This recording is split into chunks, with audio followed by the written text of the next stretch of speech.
우리가 오늘 말씀은 5장 말씀인데요. 4장에 보면 이가봇이라는 말이 나오는데요.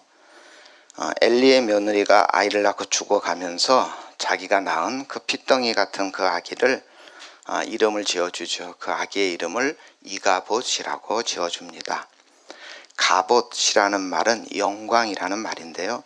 그 앞에 이가 붙으면 부정적인 의미로 쓰입니다. 그래서 이가봇이란 말은 영광이 없다, 영광이 떠났다, 이런 뜻입니다. 하나님의 백성에게 있어서 하나님의 영광이 떠났다, 이 말보다 더 비극적인 말이 어디 있겠습니까? 이스라엘이 이가봇이 된 것입니다. 이스라엘 백성들 하나님의 영광이 떠났고 그들은 무엇을 빼앗겼습니까?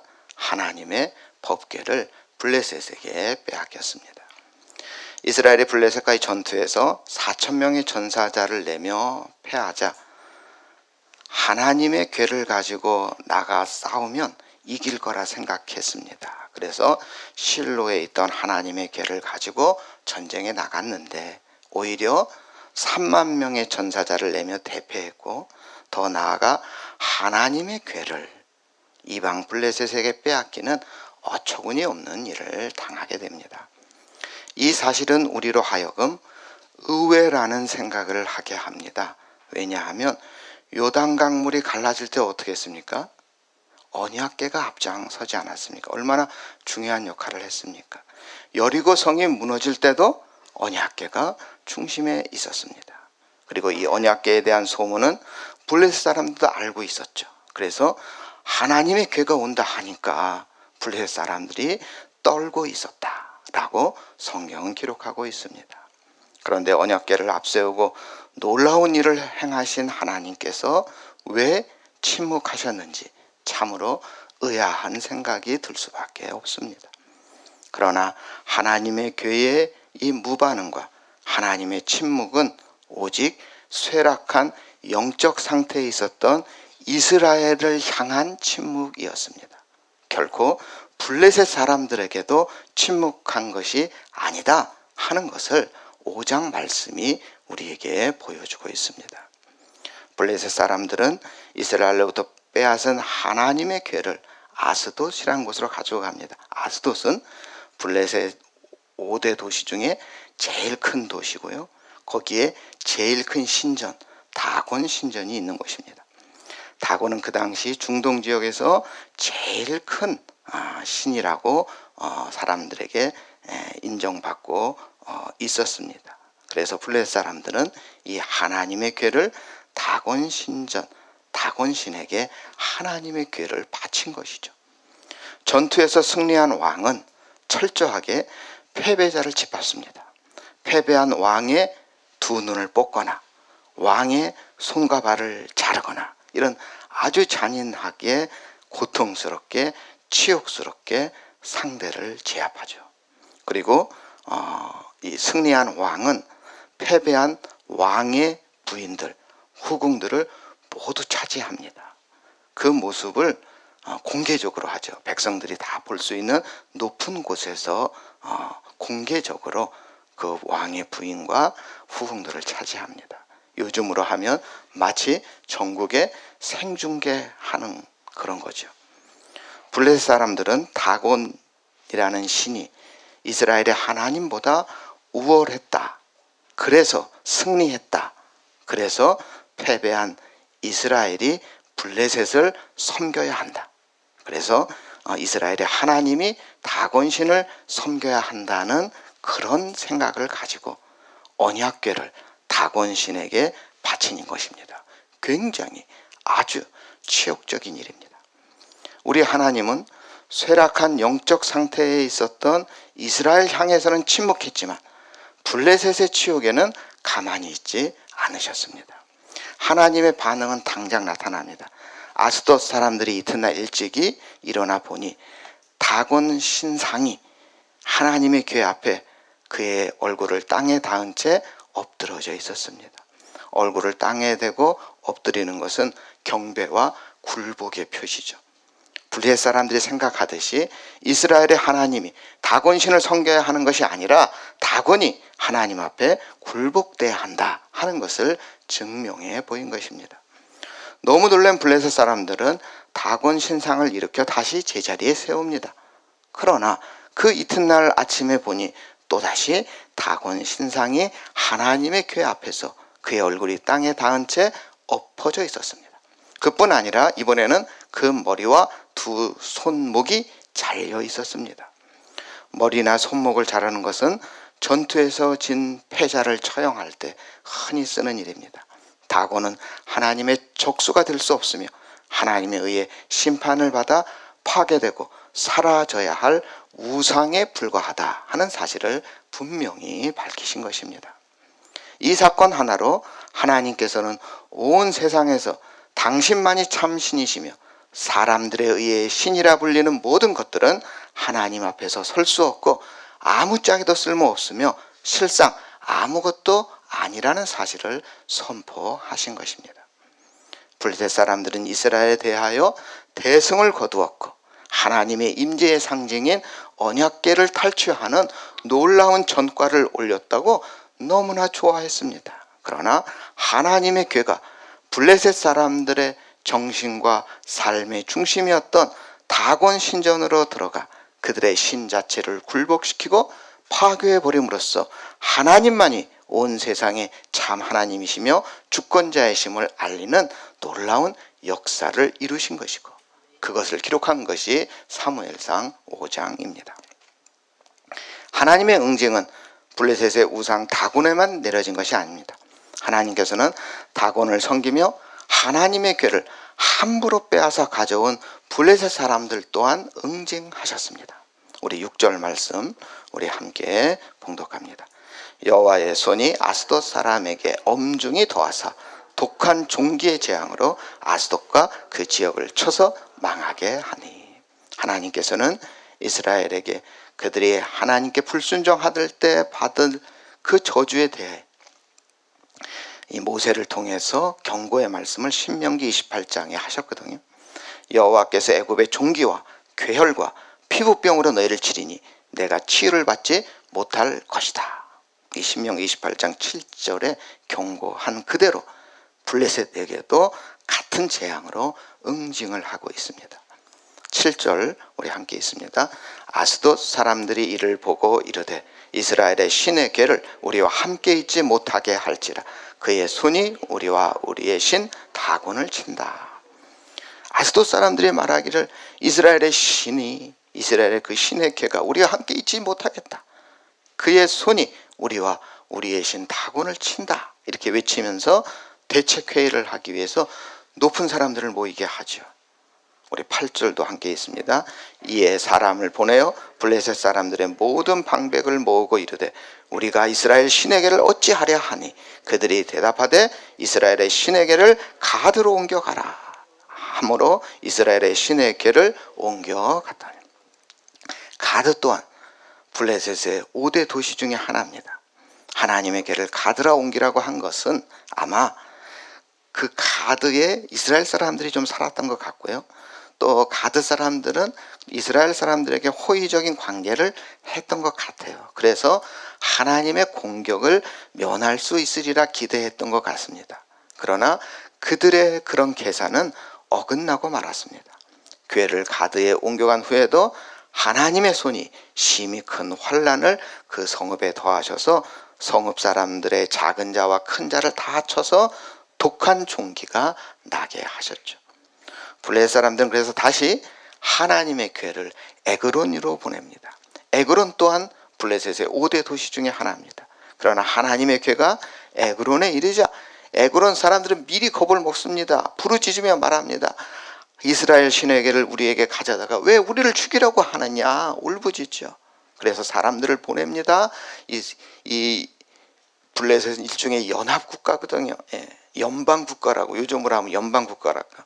그러니까 블레셋 이 5개의 도시에 이 연합국가 지도자들이 다 모여서 대책회의를 합니다. 우리 11절 말씀 우리 함께 있습니다. 이에 사람을 보내어 블레셋 모든 방백을 모으고 이르되 이스라엘 신의 궤를 보내어 그곳에 있던 곳으로 돌아가게 하고 우리와 우리 백성이 죽임을 당함을 면하게 하자 하니 이는 온 성읍이 사망의 환난을 당함이라. 거기서 하나님의 손이 엄중하심으로 이스라엘 신의 괴를 보내어 그곳에 있던 곳으로 돌아가게 하고 우리와 우리 백성이 죽음을 면하게 하자. 하나님의 손이 엄중하다.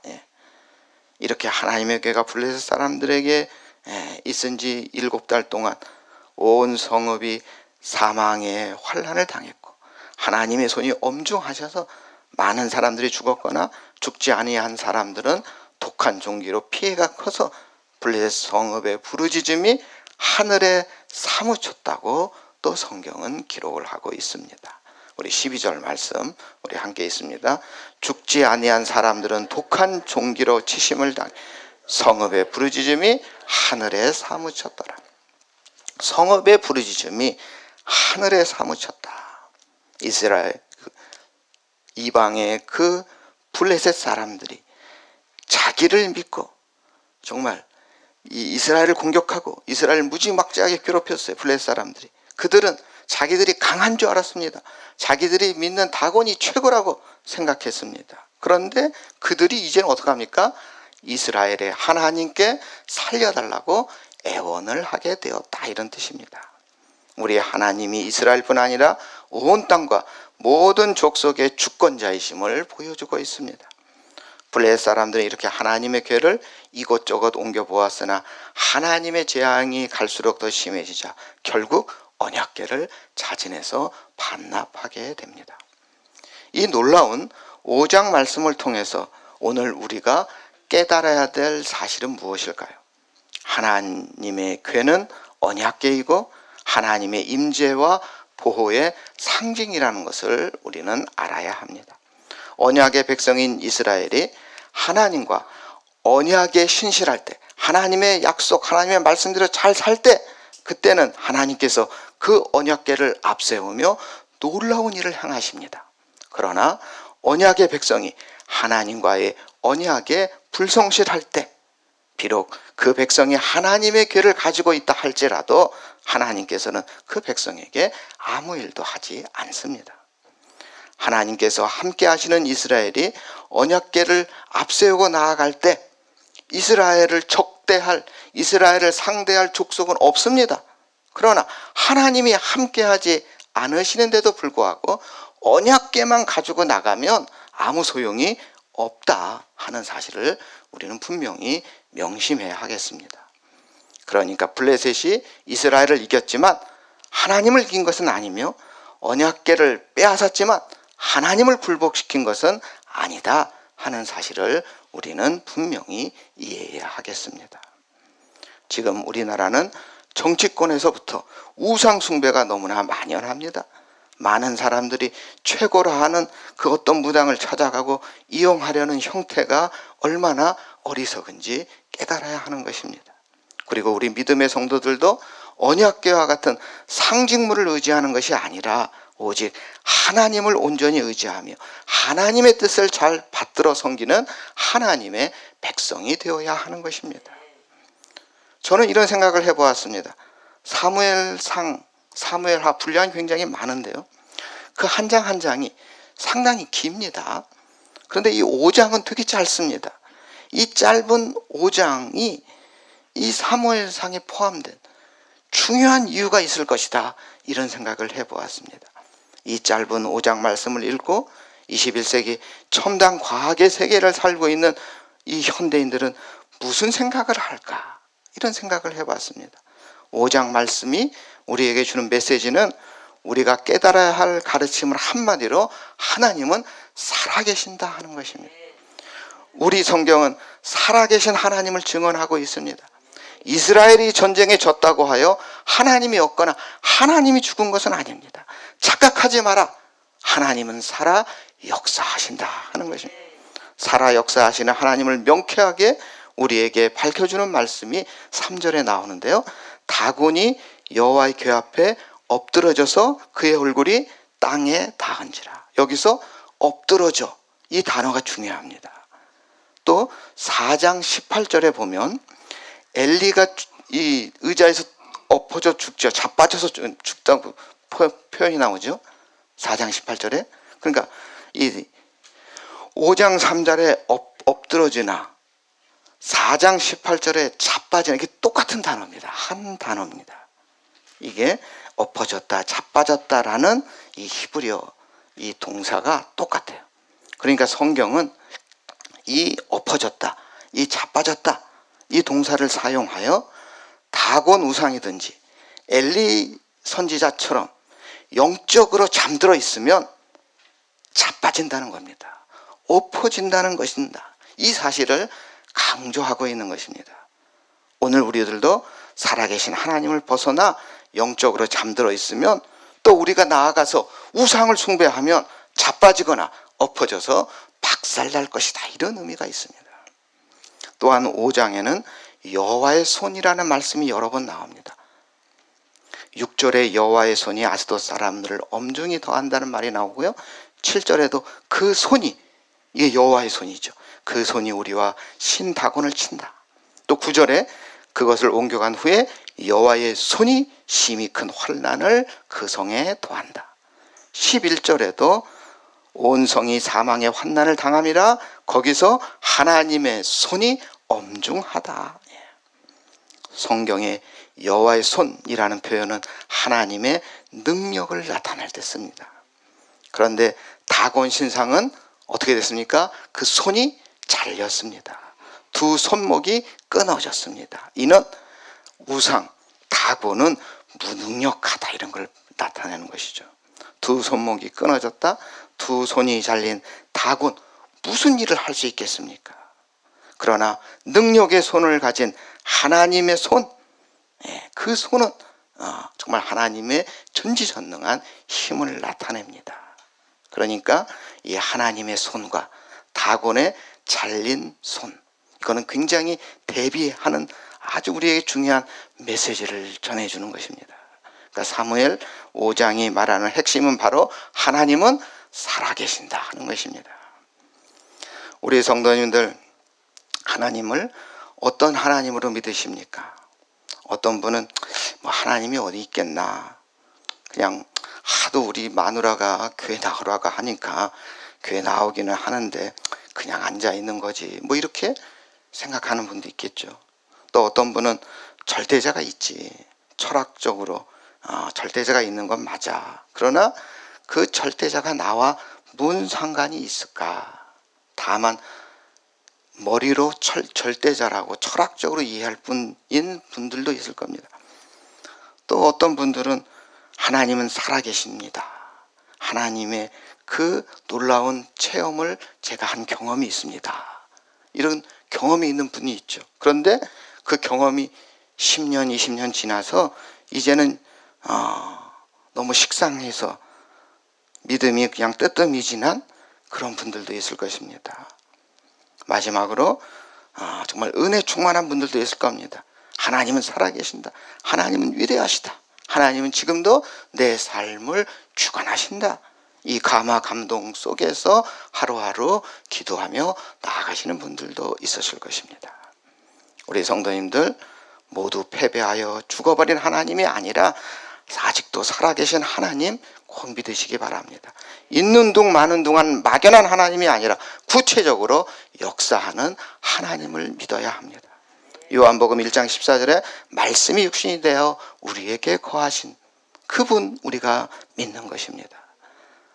하나님이 육체를 입으시고 우리 가운데 예수 그리스도를 보내주셨고 말씀이 육신이 되어 우리 가운데 거하는 그 말씀은 정말 우리에게 깊은 의미로 다가오는데, 우리가 참 믿음을 갖게 되면 하나님의 말씀이 우리의 삶의 현실화가 된다는 것입니다. 원자폭탄 아시죠? 원자폭탄의 원리를 이용해서 발전소도 만들고 하죠. 그 원자력이라는 힘이 대단합니다. 그런데 그 원자폭탄에 사용되는, 원자력 발전소에 사용되는 우라늄이나 이 플루토늄 같은 이 광물은 그 자체로서는 아무것도 아닙니다. 거기에 중성자의 핵분열이 일어나게끔 해야 돼요. 그럴 때 어마어마한 열이 발생하는데 그 열이 어느 정도냐? 1억도까지 오른다 그럽니다. 100도만 돼도 물이 끓고요. 2000도, 3000도에서 철이 녹습니다. 근데 1억도, 상상을 초월하는 엄청난 에너지가 나오는 것입니다. 그러니까 이 원자로는 그 가공한 그 열을 이용하는 거죠. 근데 그 열을 무한정 이용하는 게 아니라 제어하는 겁니다. 아주 조금씩 반응하도록. 예. 그런데 이 제어를 못하면 체르노빌과 같은 원자력 발전소가 폭발하는 거죠. 제가 왜 갑자기 원자력 이야기를 하느냐? 우리 마음의 밭에 떨어진 하나님의 말씀에 성령의 핵분열이 일어나면 엄청난 역사가 일어난다 하는 사실을 이 사무엘상 5장이 말하고 있습니다. 놀라운 힘을 역사하는 믿음이라고 합니다. 하나님은 살아계십니다. 살아계신 하나님의 놀라운 역사가 우리 안에 일어나야 하는 것입니다. 법궤가 힘이 있는 것이 아니고 하나님에 대한 믿음이 성령을 통해 핵분열할 때 놀라운 역사가 일어나는 것입니다. 그래서 우리가 졌다고 하나님이 진 것이 아닙니다. 우리 민족이 패배했다고 하나님이 패한 것이 아닙니다. 우리가 하나님의 법궤를 우상화하지 말아야 할 뿐 아니라 또한 블레셋이 하나님의 법궤를 대하듯이 하나님을 만홀히 여겨서도 안 되는 것입니다. 오직 하나님만 신뢰하는 산 믿음으로 가공할 만한 하나님의 역사를 삶의 순간순간마다 체험하는 우리 성도님들이 다 되시기를 주님의 이름으로 축원합니다. 사랑의 하나님, 사무엘상 5장 말씀을 통하여 이스라엘 백성이 졌어도 하나님 패한 것이 아니라는 놀라운 진리를 깨닫게 하시니 하나님 감사를 드립니다. 우리 대한민국 땅에 우상이 너무나 만연하고 있습니다. 이 민족을 용서하여 주시고 말씀이 육신이 되어 우리 가운데 거하신 주님만을 믿은 참 믿음으로 나아가게 하여 주시옵소서. 귀한 예물을 드린 손길 하나님 기억하여 주시고 우리 자녀들에게 신앙의 전승이 잘 이루어져서 오직 주님만 섬기는 믿음의 가정이 되게 하여 주시옵소서.